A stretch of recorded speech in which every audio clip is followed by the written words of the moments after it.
gira, gira, gira, la verdad no discrimina, las cosas se ven mejor. Si yo te pregunto, Alejandra, ¿quién es Alejandra Colette Spinetti? ¿Vos qué me decís? Es una persona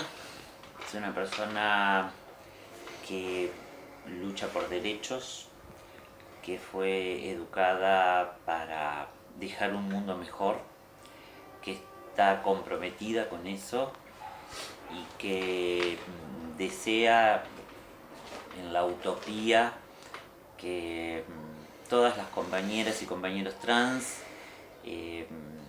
estén integrados a la sociedad y que puedan estar igual o mejor que yo. ¿Siempre viviste acá en el Cerrito de la Victoria? No. Yo soy nacida en Paso de los Toros. Paso de los Toros. Sí. Y bueno, me vine a Montevideo a estudiar, después se vino mi familia y hemos vivido por varios barrios de Montevideo.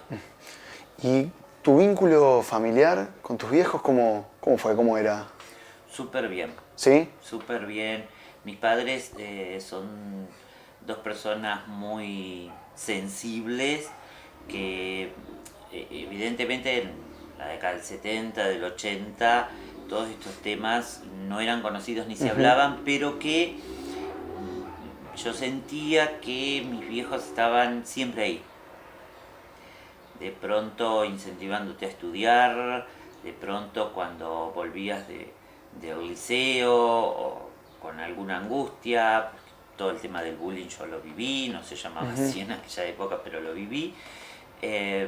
Estaban ahí diciéndote que siguieras estudiando, que estudiando ibas a triunfar, que tener todo el apoyo. Recuerdo escenas yo provengo de una familia muy pobre y recuerdo escenas de que mis padres no comían para que mi hermana chica y yo comiéramos, que éramos las que estudiábamos. Y bueno, ver también, recuerdo haber visto a mis padres sufriendo por tener en aquel momento un hijo raro, ¿no? Porque ante la sociedad de aquella década, ya digo 80, 70, 80, el señalamiento social, la burla social estaba presente. Sí, y más bajo el manto también de la dictadura cívico-militar, Y ¿no? además También. eso, claro. Además. Claro. Yo fui educada, mi educación formal fue dentro de la dictadura. Yo terminé el liceo, empecé la escuela y terminé el liceo en dictadura. Y claro, era terrible porque aparte de que era un delito, también provengo de una familia no cristiana ortodoxa, pero sí ese cristianismo popular que tenemos en el interior del país, mezclado con la superstición y bueno, y con... Más con esa como concepción más heteronormativa. Exactamente. Y vos decías que también empezaste a sufrir de bullying, que no se le llamaba así en esos tiempos, es un término mucho más contemporáneo. Sí. Pero ¿a qué edad sentís que empezaste a sentir ese bullying o que también empezaste a considerarte como vista como rara, así? Desde la escuela. ¿Desde la escuela? Desde la escuela. Yo recuerdo que en la escuela yo quería jugar con las niñas en aquel tiempo.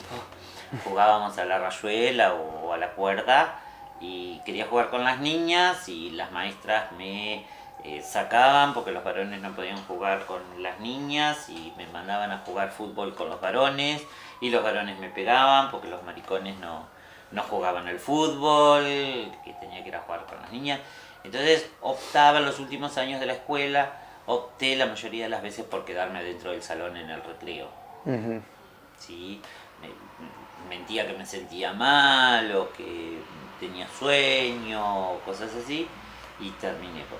Después en el liceo también, las burlas constantes y entonces claro, ahí empezás como a inventar estrategias, ¿no? Llegas más temprano, te vas más tarde o en la última hora decís que te sentís mal y pedís para retirarte antes. Yo sé, vas encontrando como montones de estrategias para liberarte de la burla y de la agresión.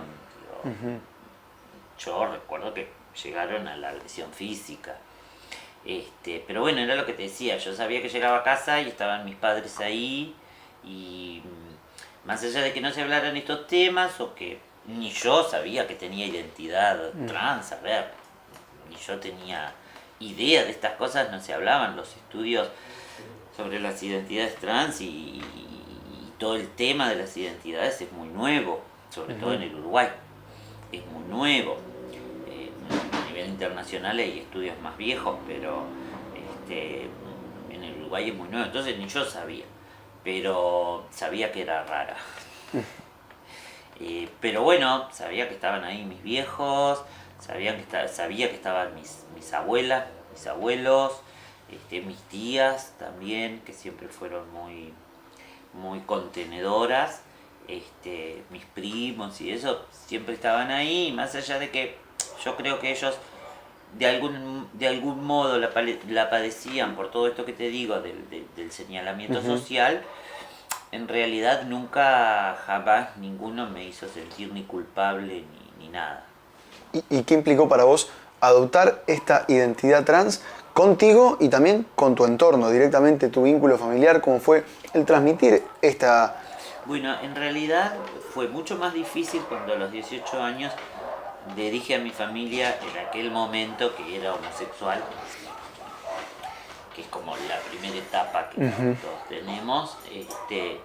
Fue mucho más difícil ahí, aceptarlo ahí, porque ya te digo, tenía 18 años, estábamos por allá por el 85, 86. Fue mucho más difícil ahí que después, cuando yo empecé a expresar mi género, fue súper natural. Fue súper natural y en ningún momento, al contrario, me apoyaban en las cosas en la ropa que yo iba cambiando o en las cosas que iba haciendo, me apoyaban. Y hoy en día, ¿cómo crees que puede ser el vínculo de una chica trans que adopta su identidad trans? ¿Cómo es ese vínculo también con la sociedad y con su entorno familiar en estos tiempos? Bueno, hay dos realidades bien diferentes, o muchas realidades diferentes.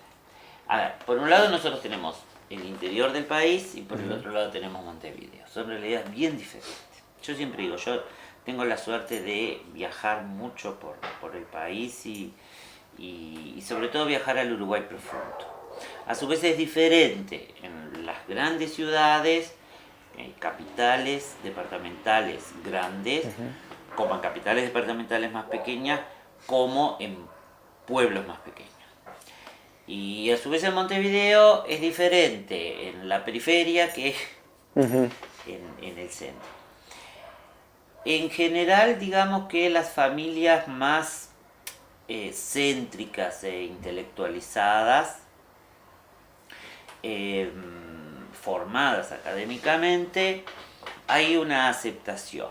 A veces a regañadientes, a veces un poco más difíciles, en cierto momento, y por las historias que nos cuentan las compañeras, en ciertos momentos obviamente salta el reclamo y el reproche, pero bueno, siguen viviendo con su familia. En las capitales departamentales más pequeñas y en los pueblos, en las ciudades más chicas, es la expulsión. Hay capitales más conservadoras, más religiosas que otras, ciudades más religiosas que otras, entonces la expulsión de la familia es lo que sucede. Y bueno, y entonces claro, ahí tenés diferentes realidades. Hay personas que se siguen apoyando en su familia como personas que se desvinculan totalmente de la familia. Algunas para siempre, otras pueden llegar a reconstituir el vínculo familiar. Uruguay en el último tiempo ha tenido ciertos impulsos referidos a políticas de diversidad y también a veces se lo ve un poco, se lo menciona como Uruguay como un país gay friendly. Pero también mencionabas, recuerdo en una entrevista, que también eso es como también cierto manto un poco hipócrita, un poco tapado, donde ese gay friendly es el gay turista blanco que viene a las cadenas hoteleras de alta como... Exacto. Sí, esto de gay friendly, digo, a ver, todo bien y yo incluso ayer estuve hablando en el Congreso de la Cámara de Comercio LGTB y todos saben lo que opino. Esto de gay friendly es eso, es gay. sea, como vos decís, y yo siempre lo digo, es para hombres blancos de clase alta o media alta que pueden venir a gastar dinero al Uruguay, que pueden hospedarse en hoteles 5 estrellas, que pueden ir al restaurante. Pero lo que tiene que ver para el gay más pobre y específicamente para las personas trans, Uruguay no es amigable. Uruguay no lo es. No lo es a nivel social. A ver, si bien Uruguay ha tenido avances en cuestiones legislativas que tienen que ser revisadas y que no son perfectas, ¿no? No están bien del todo. Y que además falta mucho. Yo siempre digo, para la comunidad trans la única ley que hay es la de cambio de sexo registral, y así todo el Estado tiene una tutela terrible sobre nosotras porque debemos ir ante un juez para que un juez me permita ser yo. Es como loco. Entonces, claro, yo siempre digo, bueno, pero a ver, las personas trans, por ejemplo, que vienen al Uruguay, Uruguay no es un país amigable. Porque, claro, si vos tenés un estatus que podés irte a un hotel 5 estrellas, genial, pero en la población trans eso es 1 en 1000.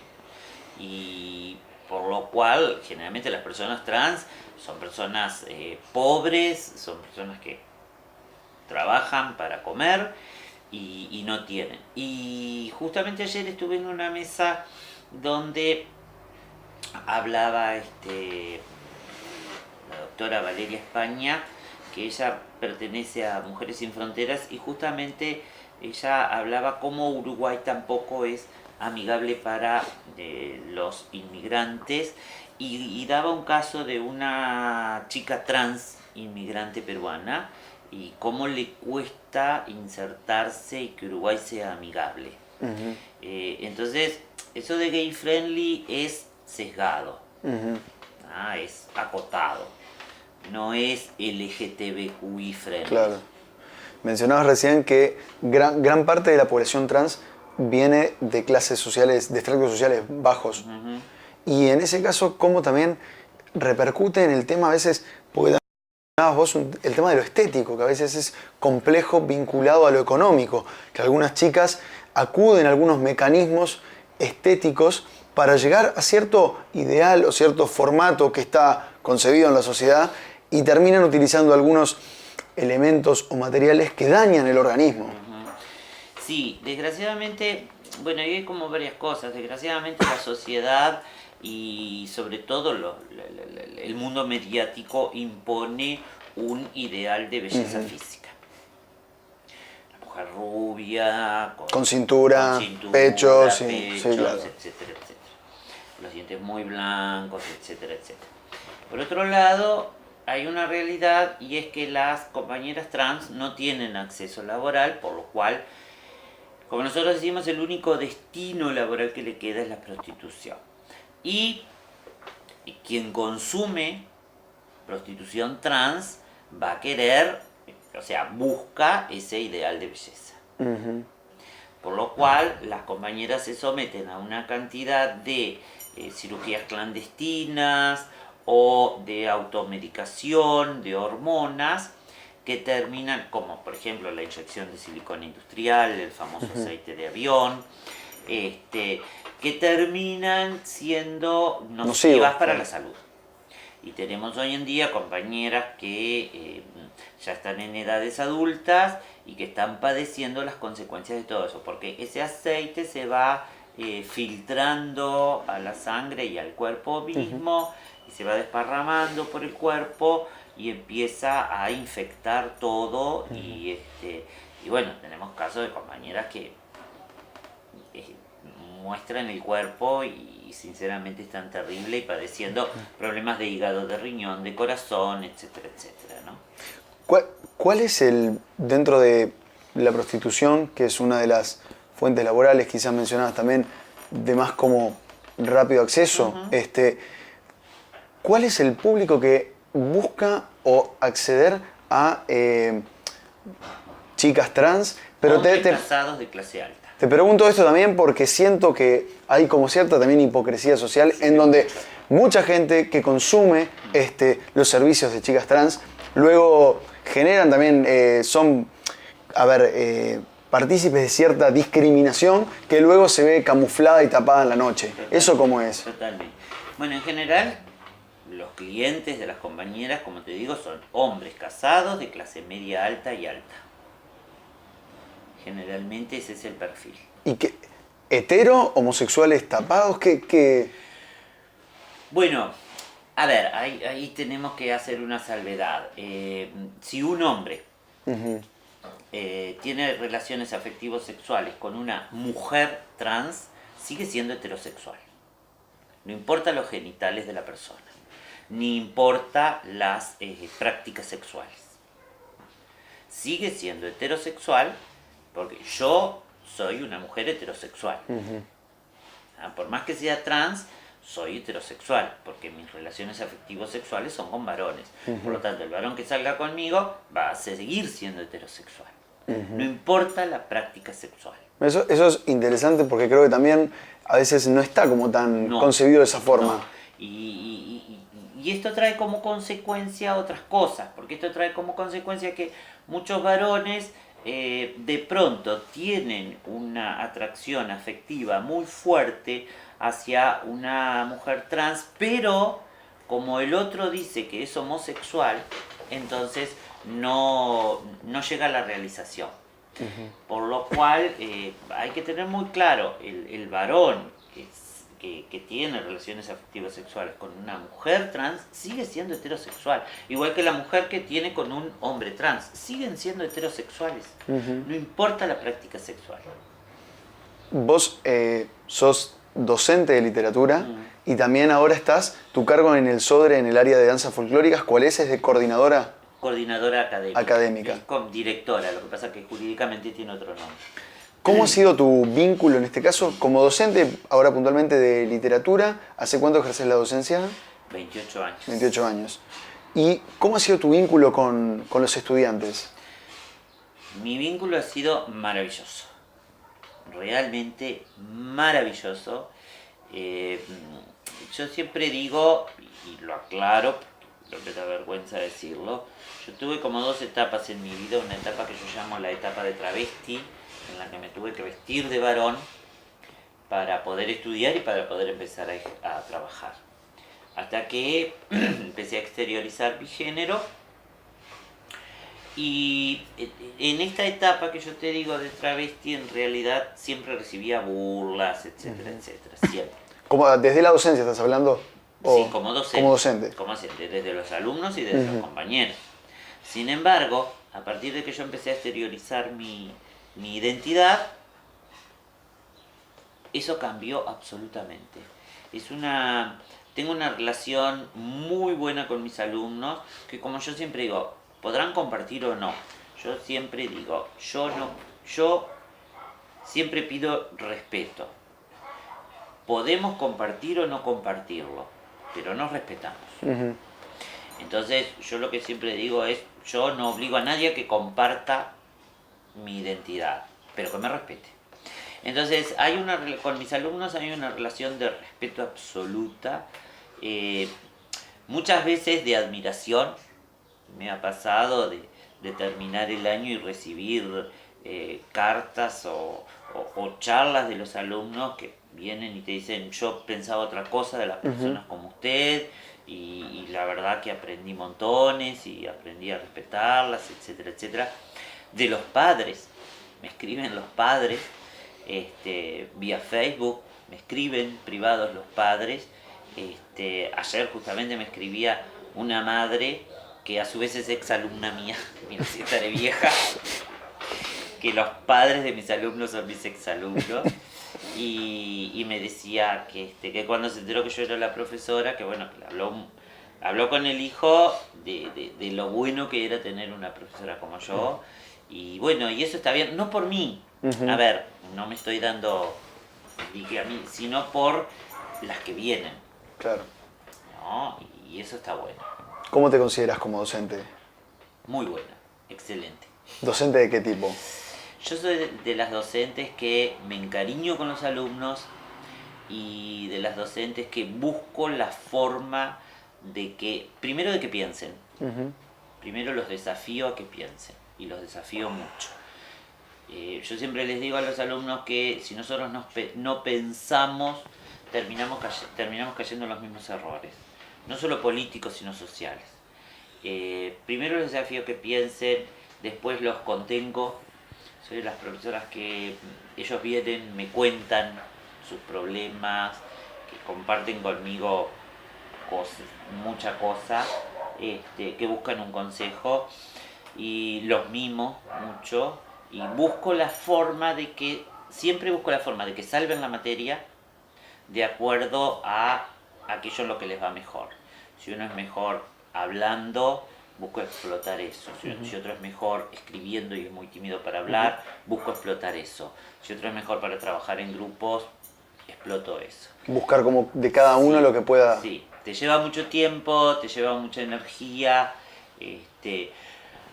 Si los alumnos están faltando, por ejemplo, pido que llamen a las casas, pido que vengan a hablar conmigo y ahí veo por qué están faltando, qué les está pasando, por qué se desmotivan. Busco hablar con los colegas sobre algún alumno que veo que tiene algún problema. Y siempre como que por atrás estamos trabajando. Tenemos un equipo de profesores que hace muchos años estamos trabajando juntos y eso es muy bueno. Radicarte en un lugar es muy bueno. Conocer la realidad no solo de los gurises sino del barrio. Y entonces somos muy compinches con los otros profes. Los compañeros de allá del 58 somos muy compinches y los adscriptos increíbles, divinos. Gente superhumana que nos preocupamos por eso, ¿no? Si un gurí está faltando, bueno, a ver, vamos a llamar a la casa, vamos a llamar al chiquilín, vamos a ver qué pasa, que venga a hablar, vamos a incentivarlo para que siga. Hacemos mucho ese tipo de trabajo. Y en el SODRE, desde un cargo importante políticamente, también como coordinadora académica de la sección de danzas folclóricas, mencionabas vos en otra entrevista que el ambiente de la danza folclórica es un poco machista y patriarcal. ¿Y cómo ha sido tu vínculo en ese caso con los demás compañeros o referentes del área y con los estudiantes? En realidad con los compañeros y con los referentes del área, con los colegas, en realidad como me conocen de muchos años y conocen mi formación y mi técnica de trabajo, etcétera, etcétera, siempre fui respetada, a ese nivel. A algunos les gusta, a algunos no les gusta, como todos, ¿no? Unos están de acuerdo con la forma en que yo trabajaba como docente y de mis estudios, otros no. Bueno. Y como jefa soy medio insoportable, debo decirlo. Es decir, comparto con los compañeros cuando tenemos que tomar decisiones, generalmente soy como de horizontalizar las cosas, ¿no? Y de trabajar en equipo, y de trabajar en grupo, y también buscando y explotando, digamos, en aquello en lo que cada uno le va bien. Algunos son mejores para las relaciones públicas, otros son mejores para escribir proyectos, otros son mejores para técnicas de evaluación, etcétera, etcétera. Entonces trato como de armar esos equipos. Pero claro, a la hora de tomar decisiones soy medio insoportable. Esto es así porque va dentro de los objetivos de mi gestión y no es de otra manera. Entonces, sí debatimos cosas, pero si a veces en el debate nos vamos por las ramas o no se deciden, digo yo, bueno, esto es así, se terminó. Y claro, soy muy exigente también a la hora de tenés que dar tu clase, tenés que llegar en hora, tenés que hacer esto, tenés que hacer lo otro. Y con los alumnos también, con los alumnos soy exigente en el sentido de que, bueno, a ver, los alumnos en la Escuela Nacional de Danza, cualquiera de ellas, están recibiendo una educación absolutamente gratuita de primer nivel, con maestros, como yo les digo, con maestros reconocidos a nivel internacional, que está pagando cada uno de los ciudadanos y ciudadanas uruguayos con sus impuestos. Por lo cual, ellos tienen la obligación de, primero, si asumieron el compromiso de ingresar a la escuela, responsabilizarse por su educación. Y segundo, devolverle a la sociedad en espectáculos y en educación lo que la sociedad le da. ¿Y sentís que ese diálogo de responsabilidad es recíproco entre estudiantes y docentes? Sí, yo siento que sí. Yo siento que sí y la gente se ha ido paulatinamente comprometiendo y poniéndose la escuela al hombro. Se viene ahora una nueva marcha de la diversidad, pero ¿cómo ahora venimos, claro, de una como acaparación multitudinaria de estas marchas? La última fue casi con 70.000 personas, realmente muy espectacular. Pero estamos hablando de que esto viene de una lucha previa, anterior, ¿no?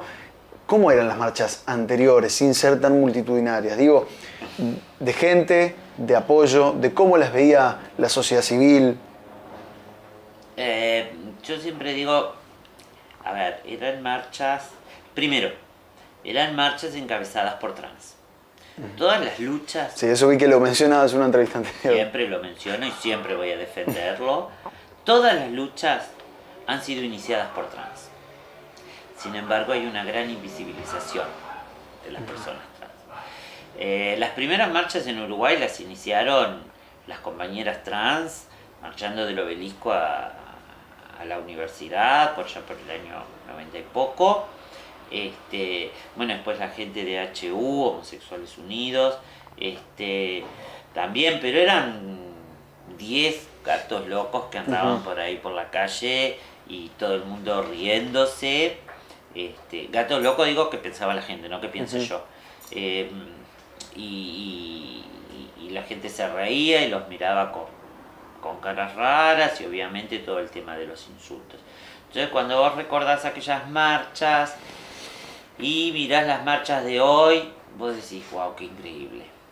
Pero siempre digo lo mismo, no hay que olvidar a quienes iniciaron todo esto. Porque si nosotros estamos en esta instancia, es porque alguien inició todo esto. Y no hay que olvidarla. Y muchas de esas compañeras hoy están muertas. Algunas están vivas, pero muchas están muertas. Creo que deben ser obviamente muchos los factores por los cuales se haya generado esta cuestión más multitudinaria de la marcha y a nivel social un poco más de aceptación, pero ¿qué crees que son los factores principales de por qué ha crecido tanto como el movimiento o una aceptación social? Yo creo que eso tiene que ver primero con que muchas hemos ido al choque y hemos metido pechera en momentos muy difíciles. Por lo cual, este hecho de meter pechera, digamos, fue abriendo camino. Lo otro tiene que ver con la apertura, con el cambio político, obviamente, con el cambio legislativo. ¿No? Si vos te pones a pensar, el año que salió el matrimonio igualitario, la marcha fue multitudinaria, ¿no? Y tiene que ver con eso y tiene que ver con que hoy todo el mundo está hablando de la diversidad y de la identidad de género y no es políticamente correcto hablar mal o en contra. Entonces hay como de hecho, los años electorales vos ves a todos los políticos en la marcha, pero otros años ves a 2 o 3, no ves a todos. Entonces tiene que ver también con eso, con la propaganda política, con la propaganda mediática. Un poco de lobby. Claro, sí, totalmente, porque yo quiero saber si todos esos políticos que van a buscar votos los años electorales después votan las leyes para la diversidad y la identidad de género. Y tiene que ver con que además es moderno y muy progre, ¿no? Digo, para las personalidades, no digo para la gente común y corriente, todos que vamos todos los años y que cada vez se suma más gente. Pero bueno, creo que tiene que ver con eso. Y bueno, dentro de todo es positivo, porque cuando avancemos mejor. Claro que tenemos que pensar que esa diversidad y ese festejo por la diversidad tiene que ser todos los días y a toda hora. Y desde ti, ¿cómo continúa la lucha día a día como desde la identidad trans y desde la unión trans del Uruguay? ¿Cómo continúa esa lucha día a día? Bueno, mira, yo en realidad en estos momentos estoy en la etapa de retiro, digamos. Yo creo que, al menos en Unión Trans del Uruguay, hay una cantidad de compañeras jóvenes que ya tienen otra historia de vida, que han nacido con más libertades y con otras conquistas, y que tienen una postura como sujetos políticos en la de pelea por los derechos, no político partidario, muy bien plantadas y con una cabeza muy buena. Yo creo que es hora de que, al menos yo pienso, las viejas nos vayamos poniendo un poco al costado, y me parece que eso está bueno, y que mismo la prensa tiene que empezar a ver caras nuevas. Dar lugar a los jóvenes de manera real. Totalmente. Entonces, yo siempre digo, yo soy una persona que he gozado de todos mis derechos, ¿no? Tengo mis trabajos, tengo mi familia, he gozado de todos mis derechos. Si la vida me puso en este lugar fue porque soy una comprometida en luchar por todas y todos para que estén mejor. Y a mí ninguna ley me va a beneficiar, yo ya estoy a punto de jubilarme. Pero creo que por un tema de que todas estas cosas cansan y que a veces vos venís como diciendo, wow, qué divino se está conquistando esto, y de repente te chocas con alguien que te tiró todo abajo. Muchas veces desde el ámbito político y de los cargos políticos, como también te encontrás gente con cargos políticos que le da fuerza y te incentiva. Y todas estas luchas generan mucha angustia y generan cansancio. Entonces yo tengo ganas de correrme a un costado, dejar la gente joven que tiene más fuerza, que tiene otra cabeza, que viene con otras luchas en la cabeza, dejar la gente joven que siga adelante y yo dar un pasito al costado. Las gurisas dicen, no, bueno, te podés ir, que no sé qué. Yo siempre voy a estar, como viste en las tribus que están los viejos consejeros, siempre voy a estar ahí, pero está bueno dar espacios y que la gente crezca. Bueno, Colette, muchísimas gracias por tu tiempo. No, al contrario, gracias a ustedes. Gira, gira, gira.